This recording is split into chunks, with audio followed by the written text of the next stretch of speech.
নমস্কার প্রিয় দর্শক, আজকে বাচ্চাদের আরও একটি নতুন রেসিপি দেখার জন্য আপনাদের সকলকে স্বাগত জানাই। আজকে শেয়ার করব বাচ্চাদের পুষ্টিকর রাতের খাবারের রেসিপি, যা খেলে কিন্তু বাচ্চাদের সারা রাত পেট ভরা থাকবে। এর ফলে কিন্তু বাচ্চারা ভালো ঘুমোবে। আর প্লিজ ভিডিওটি পুরো দেখবেন। আর যদি আমার চ্যানেলে নতুন হয়ে থাকেন, সাবস্ক্রাইব করে বন্ধু হয়ে পাশে থাকবেন। আর প্লিজ কিন্তু আমার ভিডিওতে এক লাইক করতে ভুলবেন না। এবার চলে যাব আমার মূল ভিডিওতে। আর এখানে আমি কিছু সবজি নিয়ে নিয়েছি। এগুলো কিন্তু আমি কেটে 30 মিনিট জলে ভিজিয়ে রেখেছি, তারপরে ভালো করে ধুয়ে নিয়েছি। আর বাচ্চাদের কিন্তু খাওয়ানোর আগে সবজি বা চাল ডাল এগুলো কিন্তু 30 থেকে 1 ঘন্টার মতো জলে ভিজিয়ে তারপরে ধুয়ে রান্না করবে। এটা কিন্তু আমার কথা নয়, এটা কিন্তু পুষ্টিবিদদের কথা। আর এই শীতে কিন্তু এত পরিমাণে সবজির ভ্যারাইটি পাওয়া যায় যে বাচ্চা বড় সকলেরই কিন্তু সবজির অভাব হয় না। আর নিয়ে নিয়েছি অল্প মুসুর ডাল, এগুলোও কিন্তু ভালো করে ওয়াশ করে নিয়েছি আর কিন্তু 30 মিনিট ভিজিয়ে রেখেছিলাম।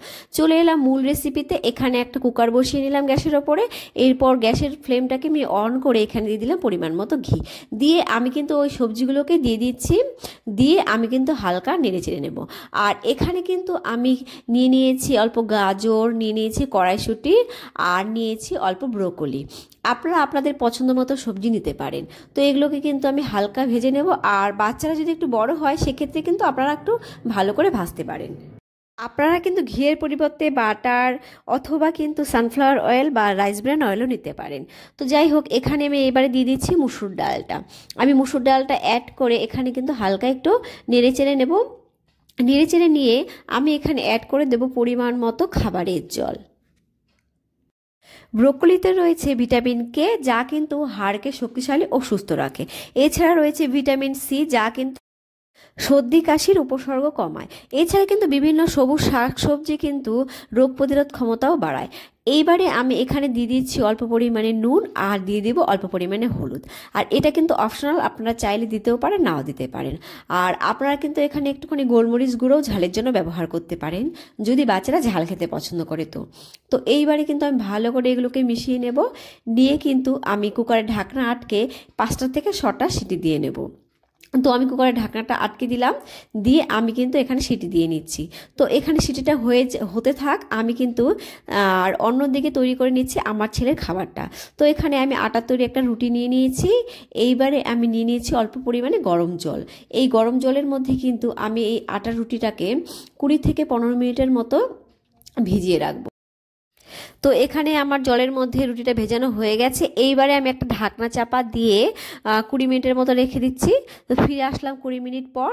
তো দেখুন রুটিটা কতটা ফুলে গিয়েছে। এইবারে আমি এই জলটাকে একটু ঝরিয়ে আসছি। তো আমি ছাঁকনির সাহায্যে জলটা ঝরিয়ে নিলাম। এইবারে দেখাচ্ছি, দেখুন রুটিটা কতটা নরম হয়ে গেছে। এতটাই নরম হয়ে যায় যে বাচ্চাদের কিন্তু আর ব্লেন্ডার করে দেওয়ার কোনো দরকারই পড়ে না। হাত দিয়ে চটকে দিলেই কিন্তু বাচ্চারা ভালো মতো খেতে পারবে। এইভাবে কিন্তু বাচ্চাদের একবার রুটি খাইয়ে দেখতে পারেন। তো যাই হোক, এইবারে কিন্তু আমি কুকারটা খুলে নিলাম।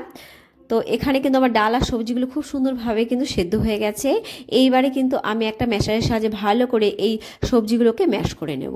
আর বাচ্চারা অবশ্যই চিবিয়ে খেতে পারলে ম্যাশ করার কোনো প্রয়োজন হবে না। আর এই সময় কিন্তু আপনারা একটুখানি বাটারও মিশিয়ে নিতে পারেন। এইবারে কিন্তু আমি সেই রুটিটা এখানে দিয়ে নিলাম, দিয়ে একটুখানি খালি আমি এইভাবে একটু নাড়িয়ে নিচ্ছি, যাতে সবজির সঙ্গে আর ডালের সঙ্গে রুটিটা মিশে যায় আর বাচ্চারা ভালো খেতে পারে।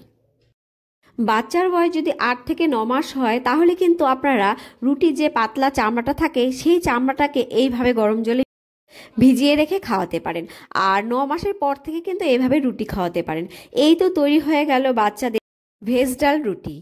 এটা যতটাই পুষ্টিকর ততটাই কিন্তু পেট ভরা রাখবে বাচ্চাকে। আর বড় বাচ্চাদের ক্ষেত্রে কিন্তু ডালটা আরও একটু জিরের গুঁড়ো অথবা পেঁয়াজ কুচি দিয়ে ভালো করে টেস্টি করে বানাতে পারেন। আর বড় বাচ্চাদের ক্ষেত্রে কিন্তু এইভাবে গরম জলে না দিয়ে ডাইরেক্ট ডালের মধ্যেই দিয়ে বাচ্চাকে খাওয়াতে পারেন। আজকে এই পর্যন্ত, দেখা হবে বাচ্চাদের আরও একটা নতুন মজাদার রেসিপি নিয়ে। আর ভালো থাকবেন, বাচ্চাদের ভালো রাখবেন। Thank you for watching my video. Bye by.